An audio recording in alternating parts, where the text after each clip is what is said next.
এই চারটা কারণ জানলে আপনি আর শাওমির ফোন কিনবেন না। আসসালামু আলাইকুম টেক লাভার্স, আজকে চলে আসলাম টেক তথ্যের নতুন একটি ভিডিও নিয়ে। আজকে আমরা খুব সেন্সিবল একটা টপিক নিয়ে কথা বলবো, শাওমি ফোনটি আপনি কেন কিনবেন না। চলুন শুরু করা যাক।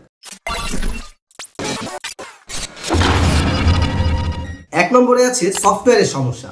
শাওমি ফোনটি না কিনতে বলার পেছনে সবচেয়ে বড় কারণটি হচ্ছে এর MIUI সফটওয়্যারের ইস্যু। শাওমি ফোনের ইউআই তে অনেক বেশি পরিমাণ অ্যাডস এবং ব্লোটওয়্যার অ্যাপ থাকে। এই ফোনে আপনি আপডেট নিয়মিত পেলেও বাগ ফিক্স হতে কিন্তু বেশ সময় লাগে। আরেকটা বিষয় হচ্ছে 1 থেকে 2 বছরের ইউসেজের পরে আপনার ফোন কিন্তু বেশ অনেকটাই স্লো হয়ে যাবে। 2 নম্বরে আছে বিল্ড কোয়ালিটি।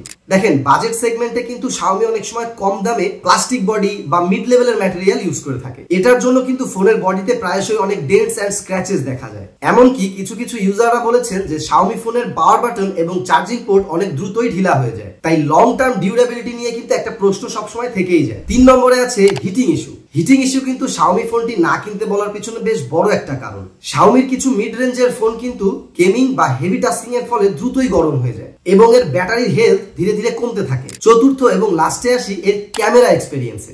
শাওমি অনেক সময় হাই মেগাপিক্সেল দিয়ে মার্কেটিং করে, কিন্তু এর ছবিগুলো বাস্তবে অনেক ওভার প্রসেসড হয়। একটা জিনিস খেয়াল করলে দেখবেন শাওমির মিড রেঞ্জের ফোনে কিন্তু লো লাইটে ছবির ডিটেলস ভালো পাওয়া যায় না। এমনকি ভিডিওর স্ট্যাবিলাইজেশন এবং কালার অ্যাকুরেসি কিন্তু আপনার মন মতো হয় না। আজকে যে 4টি কারণ বললাম, এই 4টি কারণ হতে পারে আপনার শাওমি ফোনটি না কেনার কারণ। তবে এই কারণগুলোর জন্য যে শাওমি ফোন মোটেই ভালো না এমন কিন্তু মোটেও না। যারা অল্প বাজেটের মধ্যে বেশ কিছু স্পেসিফিকেশন চান তাদের জন্য কিন্তু শাওমি বেস্ট। শাওমি ফোনটি কিনে আপনার অভিজ্ঞতা কেমন? ঝামেলায় আছেন নাকি সুবিধা পাচ্ছেন? অবশ্যই আমাদেরকে কমেন্ট করে জানাবেন। দেখা হবে নেক্সট ভিডিওতে।